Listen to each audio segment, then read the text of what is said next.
Welcome to the podcast. I am so thrilled and so excited to have Jessica LaMarre from Love Personal Growth here on the podcast today. Welcome and thank you so much for being here. Thank you both so much for having me. It's an honor to be here. I'm excited to inspire some people, feel some joy, to take some action. Love it. Oh my gosh. Well, thank you again for being here. And I would love for you to share with our audience, just introduce yourself and, how did you get into the work that you do? What was your journey like? I know that's a loaded question, but feel free to take it in whatever direction you'd like.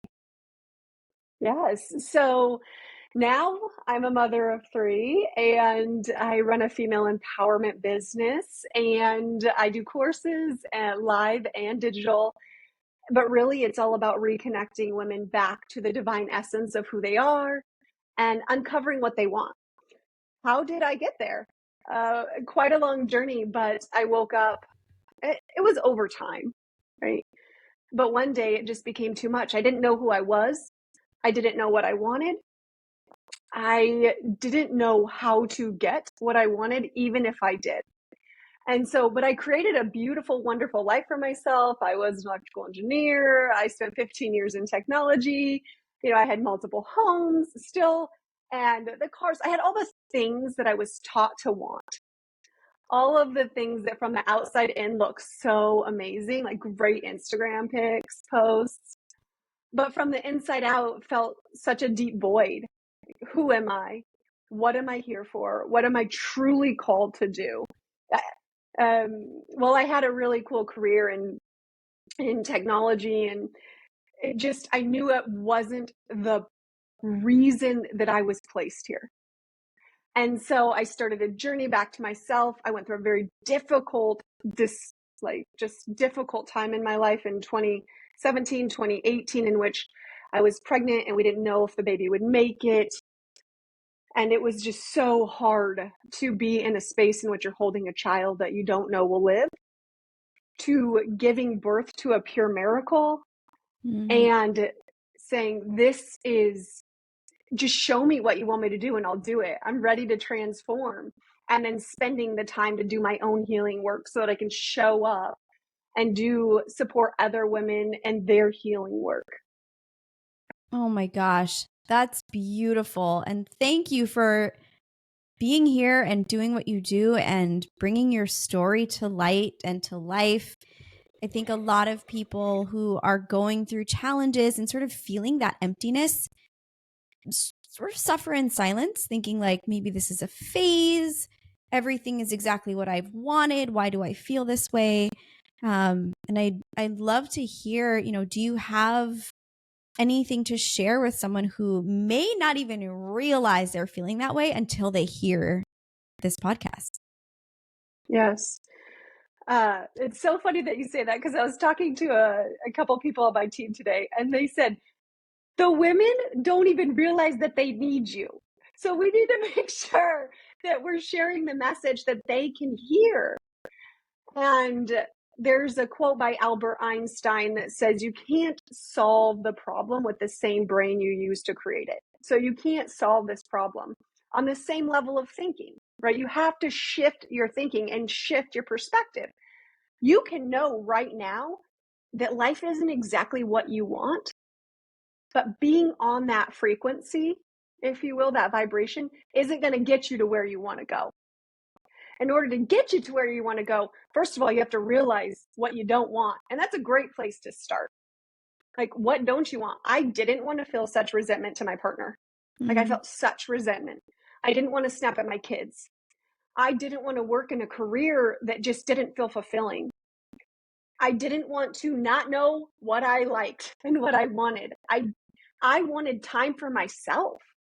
I wanted to know who I was. I wanted to know what my purpose was. I wanted to know what my passions were. I wanted to travel. I wanted all of these things. But at the time, I was just so focused on what I didn't want.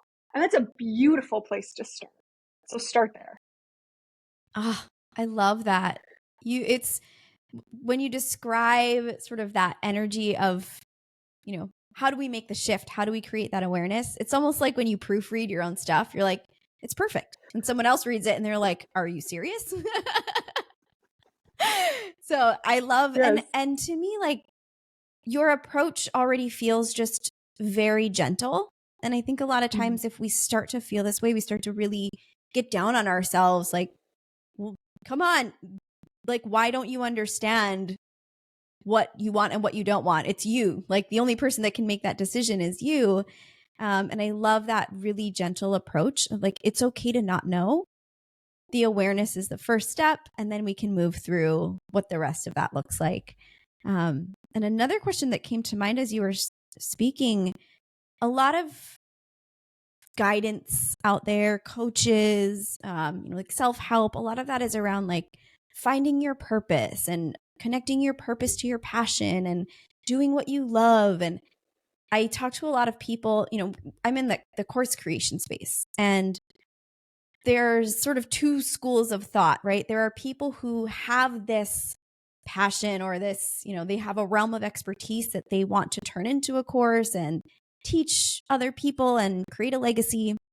And then there's these other people who love the idea of creating a legacy and sharing knowledge, but they aren't quite sure what that should be or what that is for them. And so there's a lot of pressure around like, what is my purpose? How do I know? How do I find that? I don't think I'm living it right now. Do you have any guidance or support for people who might just be trying to figure that part out? Absolutely. So first what I'll say is that place can be pretty lonely. And I just want to honor how you're feeling there, because you can feel like something is missing from you. So just honoring that it feels like something's missing, and then taking a shift in perspective to say, it's showing me what I truly desire. Mm. And so when we're in that space, and here's what I've discovered, I've done thousands of hours of healing and holistic education and learning, and I'm getting ready to start my master's in women's spirituality. I'm so invested and passionate about what I do.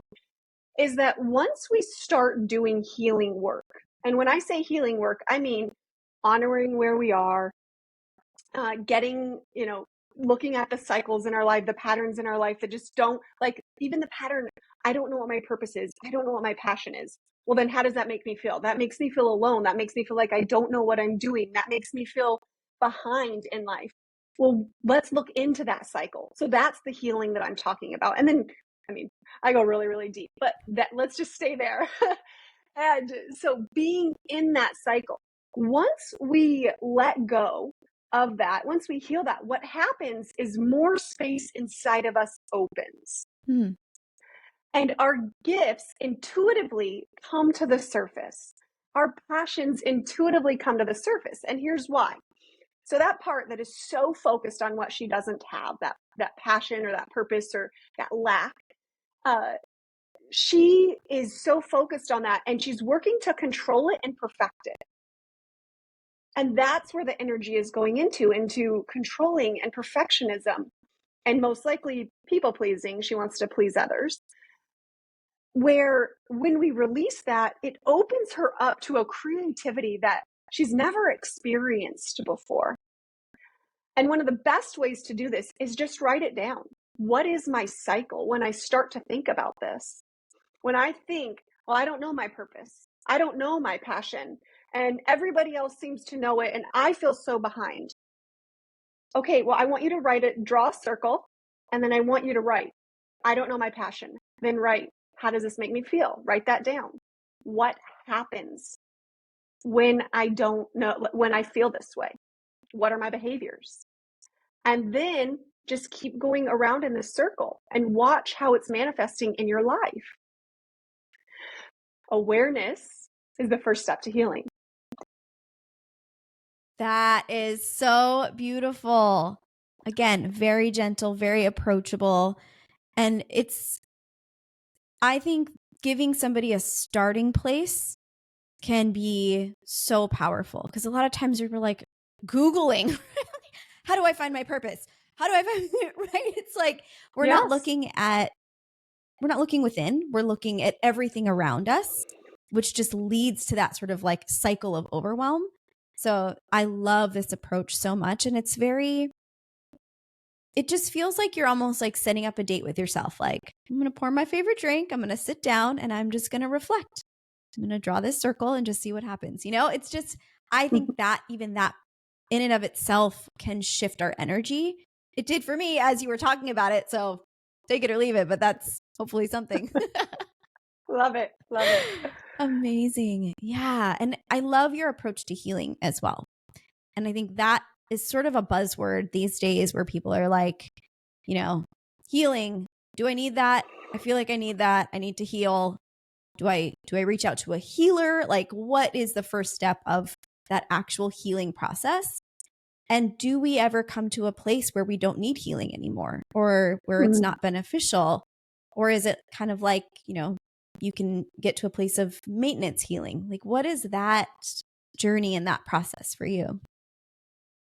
Yeah, I'm getting emotional as you ask that question. So I'll take you just a little bit on my journey to give you insight. So I'm a high achiever, okay? And so the women that come to me are typically high achievers.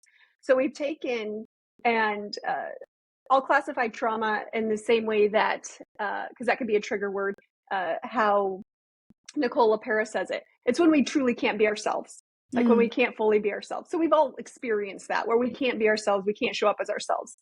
So we take that and then we turn that into achievement.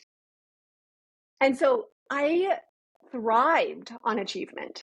That's how I lived. And then when I started my healing journey, I did the same thing. So I did, every single week I was doing different types of healing. Then I went in and I did then I got qualified and certified in angel energy healing and Reiki master and all these different healing modalities, right? Like I just took it to the extreme because that was the achiever in me. But then once I realized that we have this whole lifetime to heal, we don't have to rush. There is no need to rush.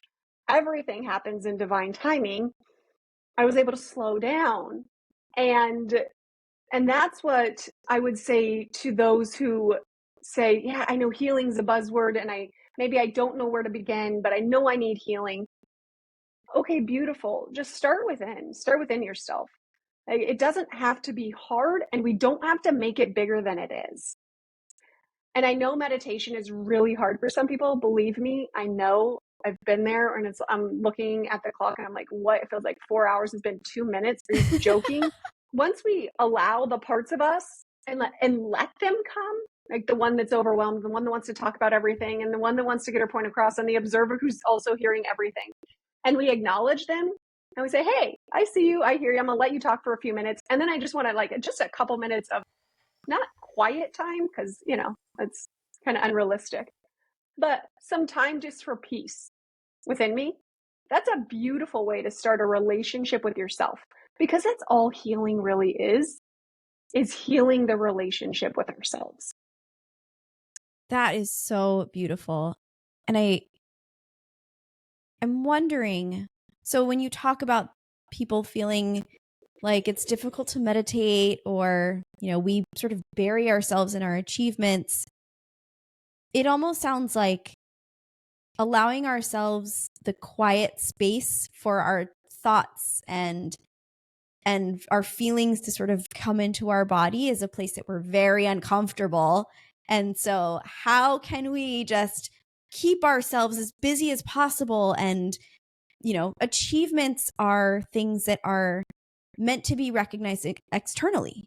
So if people are looking at our achievements, they're distracted and not paying attention to the parts of us that we may feel vulnerable about, or the parts that we feel might be broken. And that is kind of a scary place for a lot of people to be. And so I love that you offer the support that you do, because it can be scary, it can be lonely, there's a lot of uncertainty. And so to have resources like you and what you've created and have available to people, it's really beautiful.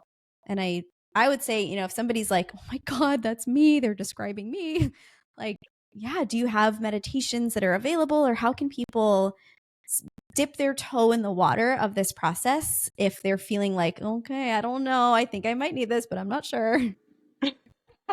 Absolutely. So you can go to lovepersonalgrowth.com or at lovepersonalgrowth on Insta, and it's in my bio, free meditations. They're free. Go to my Nice. website, www.lovepersonalgrowth.com. Go to work with me, free meditations. They are free. Beautiful. Thank you. That's really, really generous. And I hope that people take you up on that. I promise not wrapping up. Usually that's the question we ask at the end, but I just wanted to throw that in there. We can talk about it again at the end.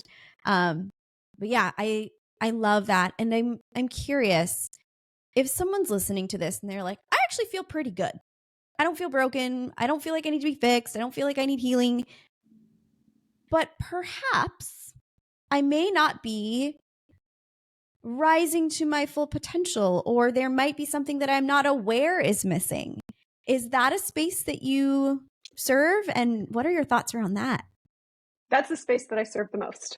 Yes, that's the space that I serve the most. So I support the women who support women.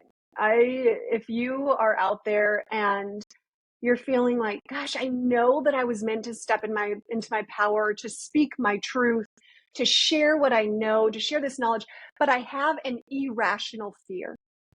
Like I don't know exactly where it comes from. I don't know where it's rising from. That's the work that I do. And so that can show up in a couple ways. And I just want to give some examples so that you know. That can show up in self-sabotage. So let's say, okay, well, I'm going to post this. I promise I'm going to post this, and then you don't post it. Or I'm going to get this out there, and then you don't get it out there. This is how it shows up.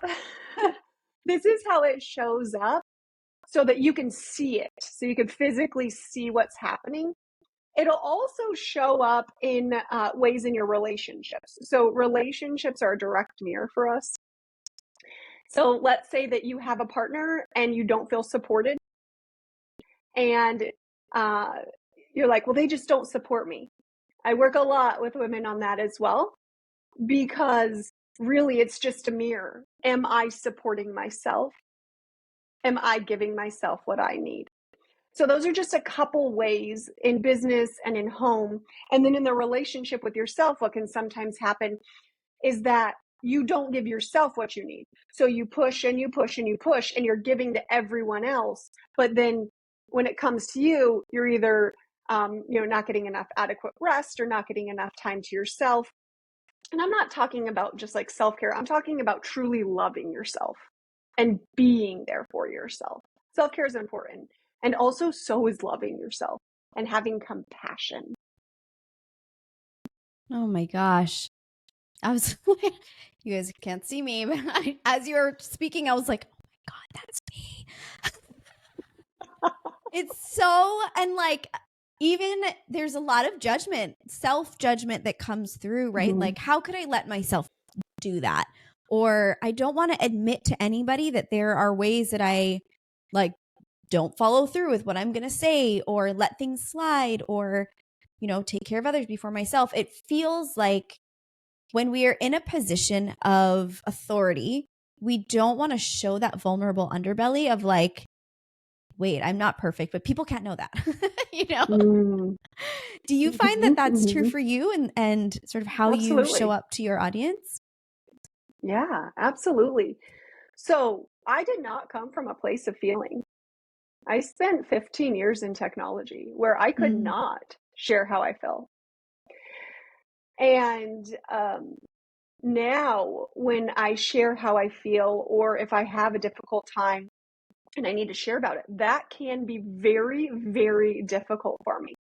Also, something else that is very difficult for me is, excuse me, is sharing some of the knowledge and the wisdom that I have, because of the patriarchal beliefs that have been instilled within me, and honoring that there's parts of me that are scared. And so I want to address this, because sometimes we could, like you talked about that judgment, there are times when we do need to slow down and we need to uncover where is this coming from? Is this coming from a place that this part of me is not ready to share?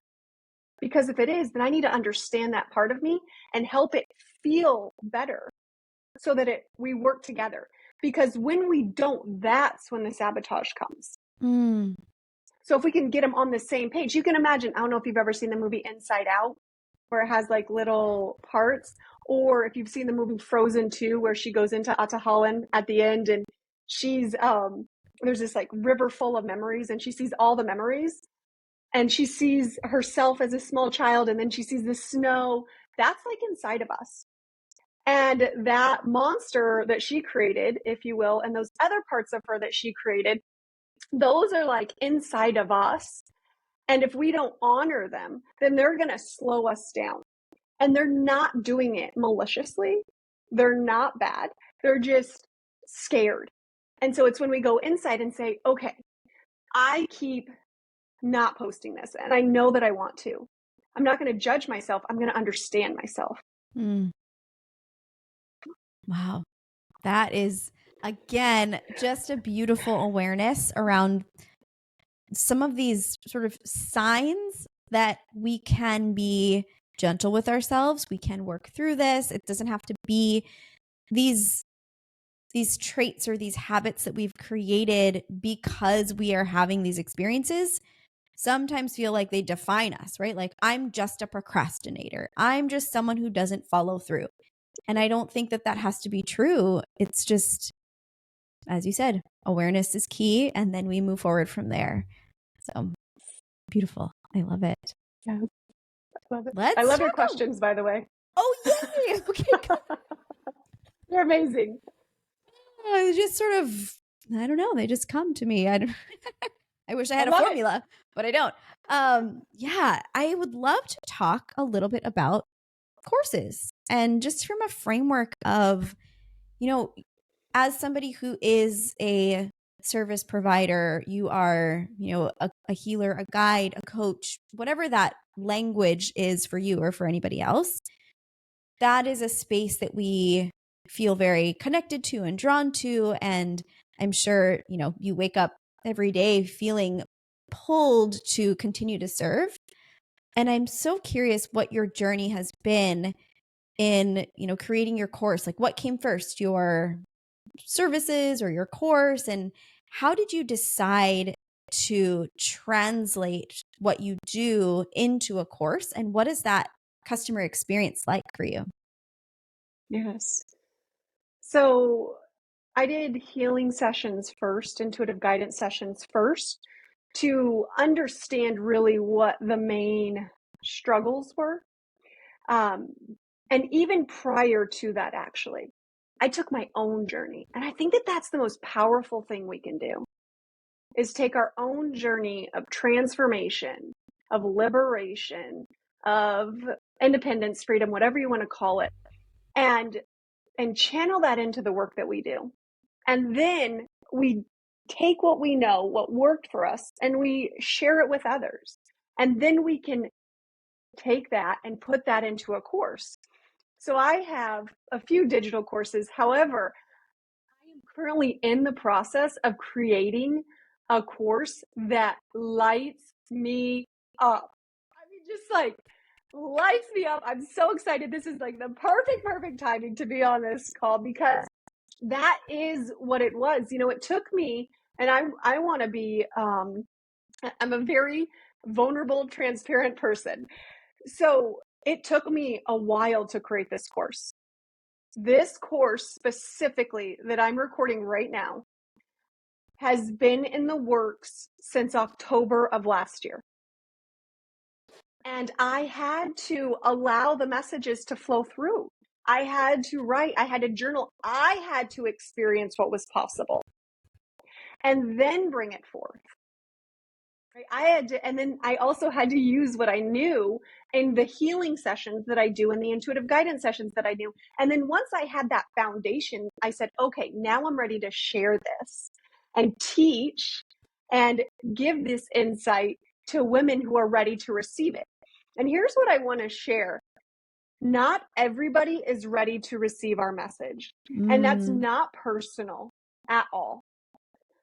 That's not personal at all. It is just some people are not ready to receive what we have. And that's okay. We are not for everyone. Oh, let us just dive into this, because what I'm hearing from you is hopefully relieving to so many people. A lot of the clients that we work with, well, I would say half and half. Half of them have a course already. They just want redesigned, or, we're just sort of revamping, painting the house, if you will. The other half, they are in the course creation process, and they may either be looking for accountability or guidance, or, they've sort of been like hitting their head against the wall saying like, why can't I get this course done? What's wrong with me? This is something that I want to teach, but I just can't seem to either write the outline or finish the recordings, or, what is it? And so they reach out because perhaps we just need a nudge or somebody to hold our hand and guide us along.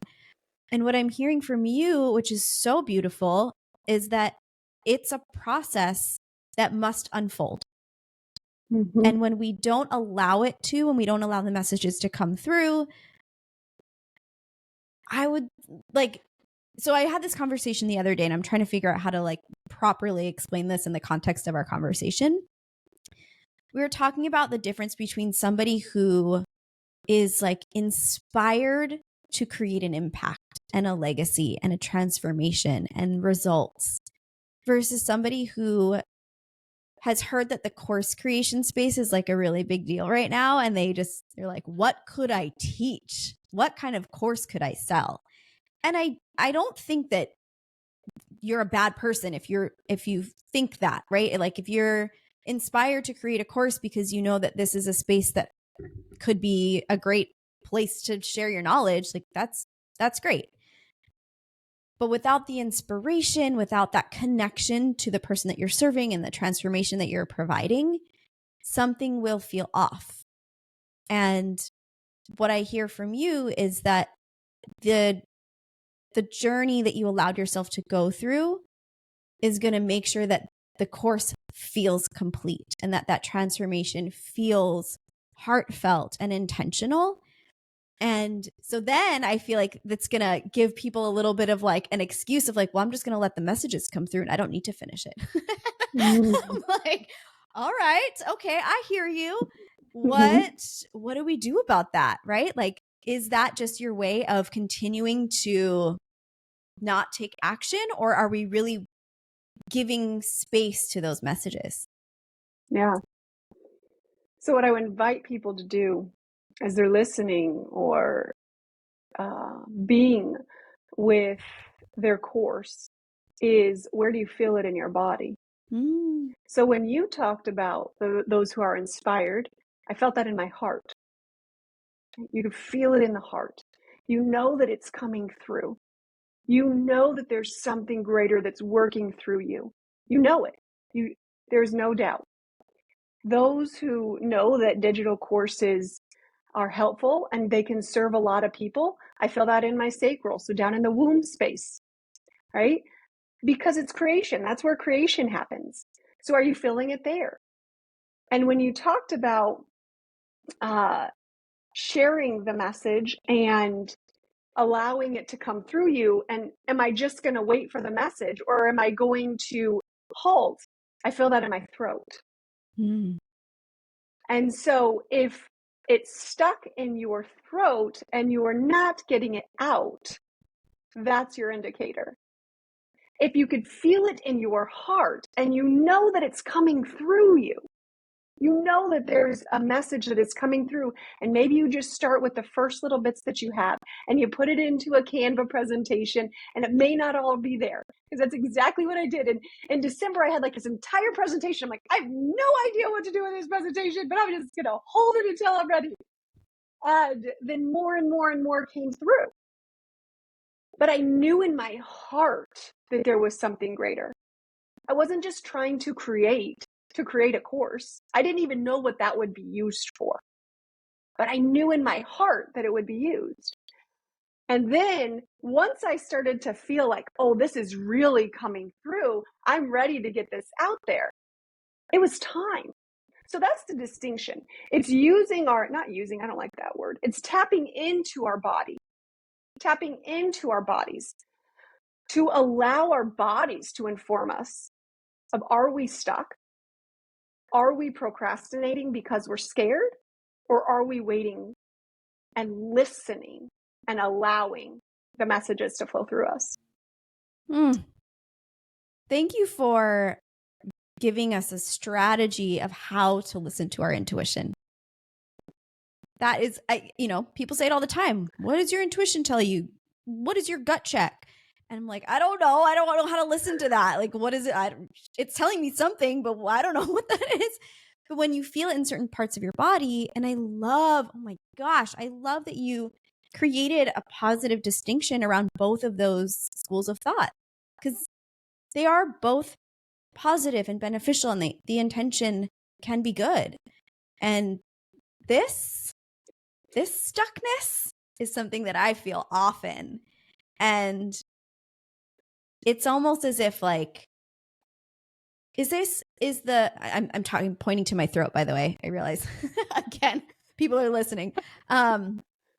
Is that the feeling in your throat can kind of feel a little bit fear-based. Mm-hmm. Is that? Absolutely. It can be terrifying to speak your truth and to share what you know. Absolutely terrifying. Because, there are many reasons for it, some of which we won't get into here. But when we speak, or when we've spoken as young children, or even now, there's a great fear of judgment. Will they like what I say? Will it resonate with them? Will they learn from it? So all of these things. But when we come from that heart space, and we know that no matter who hears it, they will feel it on some level of their being. That is where it like just moves through, and the throat is able to just speak it out and share it, knowing that it will find the right people. It will. There's no doubt about it, because it was inspired to come through us. I've had chicken skin or goosebumps. Chicken skin, I think, is a like Hawaii way of saying that. Have you heard that before? Chicken skin? Yes, I have. Yeah, okay, my sister-in-law lives in Maui. Oh, is she okay? There's a lot going on there right now. Yeah, that was terrifying. She was volunteering yesterday when my daughter called her. It's praying for all of the people in Maui right now, especially Lahaina. Horrible situation. Yeah, we'll just give a moment of space for that. But they're okay. She is, yeah. She's on the other side of the island. Mm-hmm.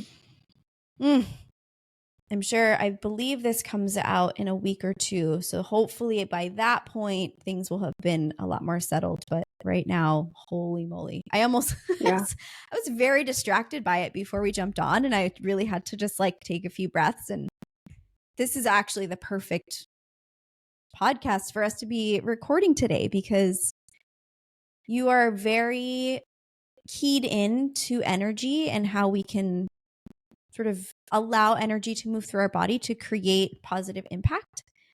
And somebody once told me, so we are referring to, were wildfires that tore through the town of Lahaina on Tuesday, and there is just destruction and death, and the recovery efforts are underway. And so the vibe has been very heavy. And somebody once told me, you can feel sad when things happen. You can think about animals being abused and fires and all of these things. And your sadness is part of the vibration and the energy that goes out into the world, where if we can uplift that energy and provide, it's happening regardless of what our energy is. And so if we can shift into a space of hope and inspiration and support and love, that can both help ourselves to sort of become a little bit more hopeful. And also, energy is powerful. And so I always think about that. And I think about, how am I showing up in times like this? And I think you really bring that to light. in a way that, like, obviously I'm tripping over my words. I don't know how to talk about this. This is your realm. Any thoughts? I know it's not course related or business related, but any thoughts around that as somebody who does this in their everyday life? Yeah. So first of all, I'll say that was beautiful. And second of all, I'll say, yes, let's give into the uplifting energy after we feel our true feelings. Mm. We don't want to gaslight ourselves. Right? We wouldn't say to someone else, well, don't be sad. Just be happy. Send them love. Right? When we have feelings, it's for a reason. It's sad. Or there's outrage within us. There's hurt within us.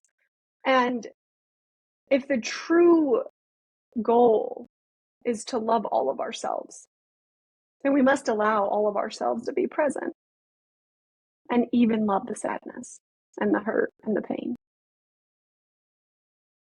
You are probably my favorite person. Just love every word that comes out of your mouth. And I just thank you. I love, love, love that. And I almost want to take that little snippet and share it today. I mean, yes. Yeah, that's beautiful. And I think you're right. There's a lot of like, be happy, be positive. That's how you're supposed to live. And there are parts of us that, we are balanced and we have to honor that. So juicy. I am okay. Where were we? We were talking about courses and I did have a question and I can't remember what that was. Oh, okay. So there's a lot of, like, when we talk to our clients who are in the process of creating courses where there were no courses before, there was only, personal coach, like one-on-one coaching or maybe small group coaching or in-person events. And, COVID really brought this course space to light very, very widely. And even before that, we all knew that online courses was a way for us to essentially serve an unlimited audience where we ourselves would have energetic limits. So super beautiful. And yet there's a lot that comes up with people where they're like, I can serve people better, if I talk to them, or it's not going to be enough. Or how do I know that they're going to take the course? How do I know that the transformation is going to happen? And that can often stop people from wanting to create courses or put them out there. And what are your just sort of thoughts around that space, and how have you navigated being able to provide your service via this sort of asynchronous experience? A couple thoughts come to mind there. You're going to have to go with me into the mystical for this answer. But there is no time and space, right? In all actuality, gravity creates time here. And so we are with them. And while we can help multiple people, if you have a course and it's not getting a lot of views, since there is technically no time or space, wherever they are, they're watching you and it is impacting your energy. So you must open your energy up to a wider, vaster space, if you will, or network to hold the space for all of the people who want to watch your course. So I'll say that you are there with them, whether it is live or recorded. You're there with them. Okay, so that was getting into the mystical. I don't know what will happen with their transformation. That comes into control and letting go of control. That is not easy, I will tell you. Okay, it's not easy. But that comes down to trust. Trusting that what you are putting out there will make the impact that is necessary and needed at that time. Wow. I'm just going to give this episode to every single person that comes through the door. I love it. It's beautiful. And it's very difficult to let go of control, I think, as an entrepreneur, as a female, as someone who perhaps is a high achiever, or, there's a part of us as course creators and service providers and healers and we feel a sense of responsibility that if we're going to put ourselves out there, that we are responsible for taking people to where they need to go. They're giving us their money. They're giving us their energy, their time. We need to ensure that we're honoring that. And I will say, just by putting the course out there, you are honoring that. And I love, again, that sort of approach of like, people will hear the message when they're ready, and not everybody's ready. And so if somebody buys your course and they don't make it through module 1, it doesn't mean your course was terrible. It means that they just weren't ready, right? Absolutely. Yes. Yes. You do what lights you up. You do what feels good. You share the messages that feel good within you.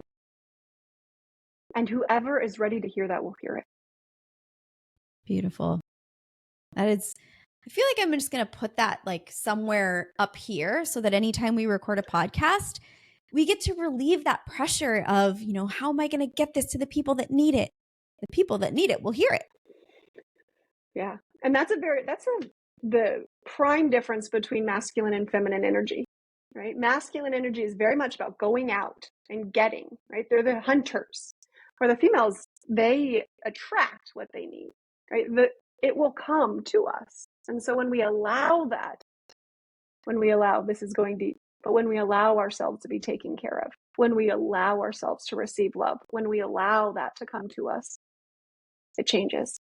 I'd imagine, and let me know if this is true for you in your experience, that when we work through these sort of inner feelings and inner workings, and we go through these healing processes for ourselves as humans and in our personal life, we then start to reflect those attractions, and the abundance may start to flourish also in our business, even though inside we like to keep those things very separate. Absolutely. Yes. That was a hard yes, people. Hard yes. Oh, I love it. And it feels very, sometimes we can feel like we have to force things, like I have to write my weekly email newsletter. I have to build my list. I have to post every day. I have to do all these things. And if I do that consistently for long enough, all these other challenges will start to go away, right? I will eventually grow my list. I will eventually bring leads into the pipeline. I will, if I do this thing that I'm supposed to do, even though I don't want to do it, then the results will come. And that feels like a really, I don't know, it feels like a very exhausting place to come from, and it's not sustainable. And so when we are inspired, when we allow ourselves to feel these things, I would say, not only will the stuff that we feel like we should be doing may start to feel easier and more joyful, but we may not feel like we have to do them all in that way at all, right? Yeah, that energy feels very unsupported. I have to do this. I have to do it all. And I would just ask, well, what's your intention? What is your intention? Yeah. And I'd like to make a distinction, because I, in the past, have sort of been in this place of like, okay, I believe in attraction methodology. I'm just going to let it happen. I'm just going to let them come. But the difference was there was nothing for people to do, to see and do and buy. I was just like, people will come, right? I have a website. They'll come. I have this. They'll show up. And so there is a little bit of like, for me personally, I really had to understand that attraction and action are partners. And yes, action and inspiration are partners. And so letting this sort of become a more holistic view was really like the catalyst for me. I was like, okay, inspired action, that phrase means something very different to me now. And the attraction then followed, and the abundance then followed. So just, if anyone's out there being like, well, okay, here we go. Come to me. Yeah, let me be very clear about that. You can manifest and you can mantra all day long. But until you do that work, you're going to wonder why your vision isn't coming to life. So, yes, I'm with you. Totally. I have notebooks where I'm like, I have $10,000 a month. I have $10,000 a month. And I was like, this stuff is supposed to work. So let's do it. I was like, how are you going to have $10,000 a month when you have nothing for people to buy? Yeah. And not just that, how did it make you feel to write that? I mean, it Ugh, didn't make you feel more abundant. It no, made you feel more lack. Yeah. absolutely. I didn't spend I'm just going to share this because there may be some people here who listen to the manifestation, which is beautiful, and also know that if you've ever heard of the book The Secret, or the movie, after Rhonda wrote The Secret, she was depressed. Hmm. And then she wrote the book called The Greatest Secret. And that's about honoring and accepting and loving all of you. So just know that if you're in that manifestation period and you're really trying to bring forth what you want, what if you're blocking what's really meant for you? Wow. I almost just want to let people simmer on that.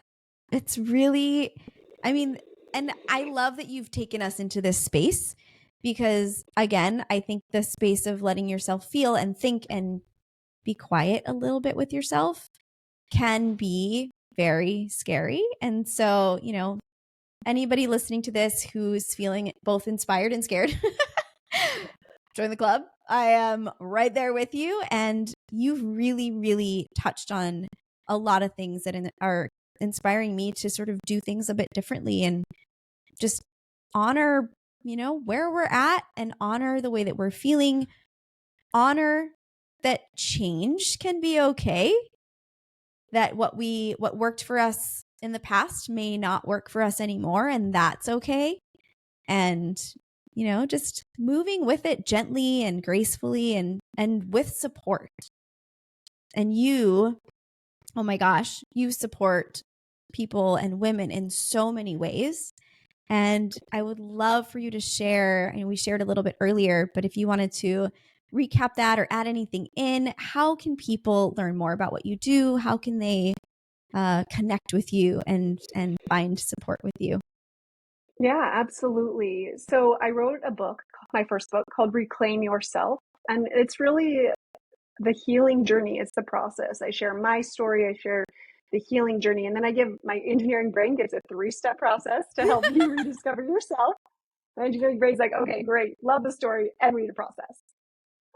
So I invite you, it's Reclaim Your and then Space Self by Jessica LaMarre, LaMarre on Amazon. So you can pick that up.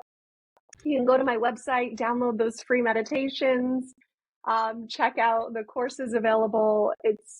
It's truly an honor just to share the space with you, Pua. I'm so grateful. I'm grateful that we were able to honor those in Maui. And hopefully, walking away, people just feel a little bit more compassionate to themselves. They feel inspired to create what comes from their heart and to take action to bring forth what they're called to in the world.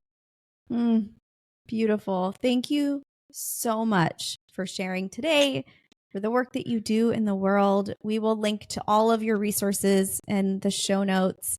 And I look forward to staying in touch with you because you are such a light and I'm just so grateful.